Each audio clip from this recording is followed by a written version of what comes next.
जय श्री हरि साथियों, हमारा ब्रह्मांड अनगिनत रहस्यों से भरा हुआ है, परंतु आज हम पृथ्वी लोक के 10 ऐसे प्राणियों के बारे में आपसे बात करने वाले हैं जिनके बारे में आपने भी कभी ना कभी सुना अवश्य होगा।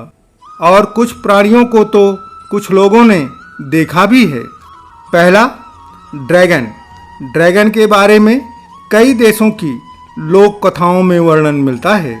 विशेषतया चीन में यह अत्यंत विशाल और सर्प एवं छिपकली जैसा दिखने वाला प्राणी है। इसके 2 बड़े पंख, 2 सींग और 4 पैर होते हैं। यह रहस्यमयी तरीके से अपने मुंह से आग छोड़ता है। कुछ देशों में इसे बिना पंख के भी बताया गया है, तो कुछ देशों में इसे दानव के रूप में माना जाता है। वहीं कुछ एक देशों में इनकी पूजा भी की जाती है। बहुत सारे लोगों का मानना है कि ड्रैगन काल्पनिक जीव नहीं है, बल्कि डायनासोर की तरह ये भी पृथ्वी लोक पर रहते थे और कुछ भौगोलिक कारणों से ये विलुप्त हो गए। परंतु इनका कोई प्रमाण न होने के कारण अभी तक ये काल्पनिक ही बने हुए हैं। दूसरा, यूनिकॉर्न। यूनिकॉर्न एक ऐसा प्राणी है जिसका शरीर घोड़े की तरह होता है।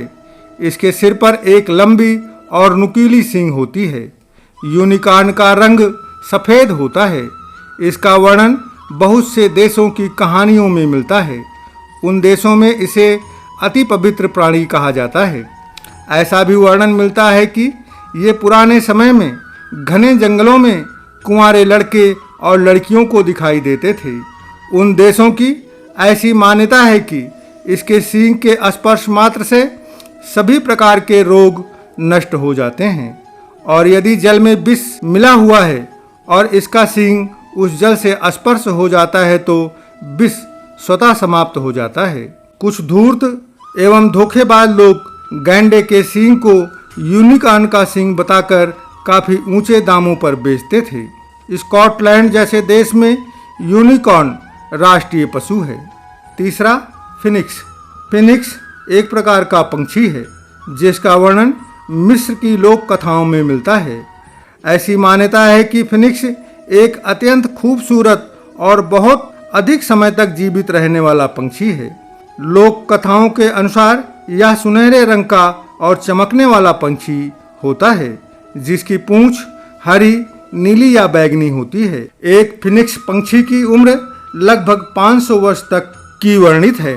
जब फिनिक्स का अंतिम समय आता है तो वह अपना एक घोंसला बनाता है और उस घोंसले में बैठकर घोंसले को आग लगा देता है, जिससे फिनिक्स पंछी और घोंसला दोनों राख हो जाते हैं और उसी राख से दूसरे फिनिक्स का जन्म होता है और वह भी 500 वर्षों की आयु के साथ जीवित रहता है, और वह भी अपने अंतिम समय में यही करता है। चौथा, वैम्पायर। वैम्पायर को इंसानों का खून चूसने वाला बताया गया है। यह किसी एक नहीं अपितु कई देशों में वैम्पायर को माना जाता है और इससे जुड़ी अनेक कहानियां भी प्राप्त हो जाती हैं। अधिकतर देशों की मान्यता है कि ये रात्रि के समय अपने कब्र से बाहर निकलता है और उन्हें जब कोई मनुष्य या प्राणी मिल जाता है तो उसका खून अपने नुकीले दांतों की सहायता से पी जाते हैं। उन देशों में ऐसा भी माना जाता है कि यदि कोई इंसान आत्महत्या करता है और उसके मृत शरीर को बिल्ली लांघ जाती है तो वह वैम्पायर बन जाता है। वहीं कुछ लोगों की ऐसी मान्यता है कि जिसे वैम्पायर काट ले या फिर जो बालक दांतों के साथ पैदा होता है वह वैम्पायर बन जाता है। अलग अलग देशों में वैम्पायर के जन्म को लेकर अलग अलग मान्यताएं हैं। जिस प्रकार अलग अलग देशों में वैम्पायर के जन्म का वर्णन मिलता है, उसी प्रकार अलग अलग देशों में इसे मारने के तरीके भी भिन्न भिन्न हैं। जैसे कि वैम्पायर को दिन में लकड़ी के हथियार से मारने पर या आग लगाने पर या फिर सूर्य की रोशनी में मारा जा सकता है। इन देशों में वैम्पायर अधिक माना जाता है। साउथ कोरिया, अमेरिका, रसिया और यूरोपियन देशों में इसकी कई कहानियां प्रचलित हैं। पांचवा, वेयरवुल्फ। इंसानी भेड़िया। ऐसा माना जाता है कि वेयरवुल्फ ऐसे इंसान होते हैं जो भेड़िए में परिवर्तित हो जाते हैं।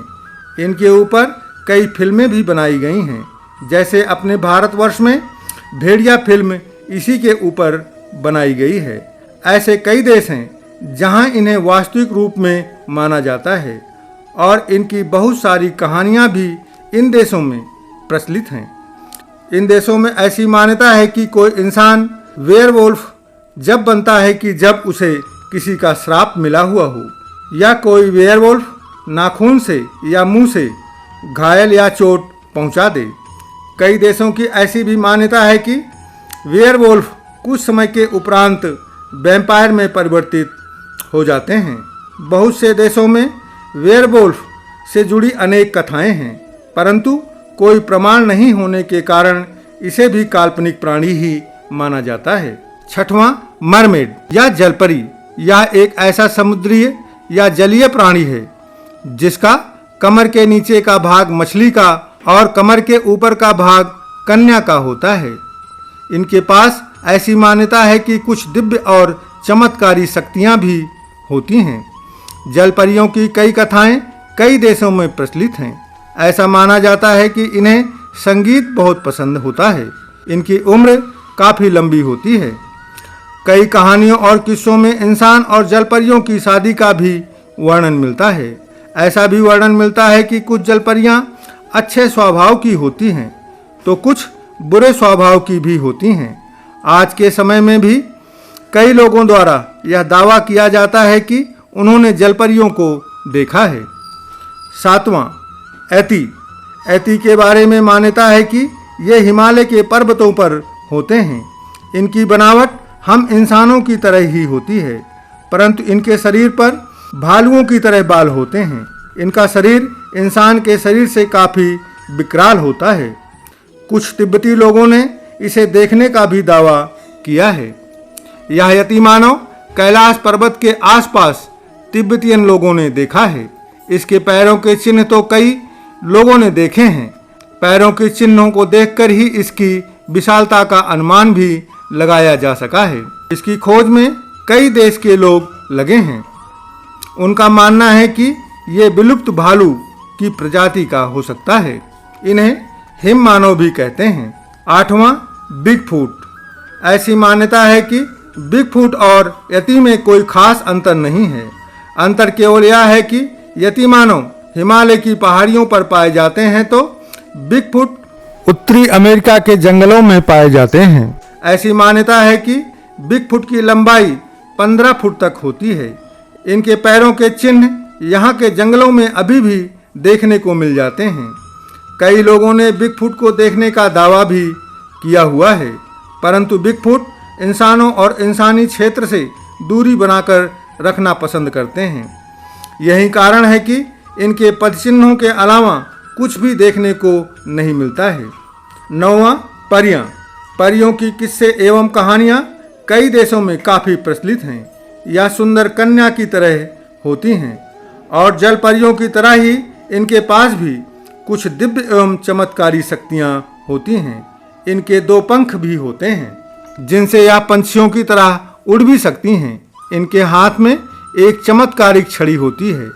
कई देशों में ऐसी मान्यता है कि जिस किसी इंसान पर यह खुश हो जाती हैं उसे कष्टों से मुक्ति दिलाने की सामर्थ्य रखती हैं। इनकी भी कई मनुष्यों के साथ विवाह का वर्णन भी मिलता है। 10वां, ब्रह्म राक्षस। ब्रह्म राक्षस भी अत्यंत डरावना होता है जो किसी दिव्य पुरुष के श्राप के कारण बन जाता है। ऐसा वर्णन मिलता है कि ब्रह्म राक्षस जितना अधिक भोजन करता है उसकी भूख और उतनी ही विकराल हो जाती है। ब्रह्म राक्षस के ऊपर भी कई फिल्में बनी हैं। हमारे राष्ट्र भारतवर्ष में तो इसके ऊपर धारावाहिक भी बनाया हुआ है, परंतु यदि किस्से और कहानियों को छोड़ दिया जाए तो इनका भी कोई प्रमाण नहीं मिलता है।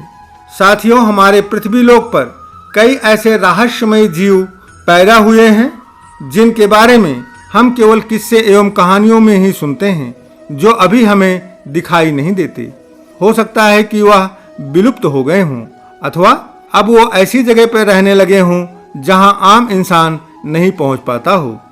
आपको हमारी यह प्रस्तुति कैसी लगी, कृपया कमेंट करके जरूर बताइएगा। साथ ही साथ यदि आप चैनल पर नए हैं तो चैनल को सब्सक्राइब करके परब्रह्म भक्ति सागर परिवार का सदस्य बनकर मुझे अनुग्रहित करें। धन्यवाद। प्रेम से बोलो जय श्री हरि।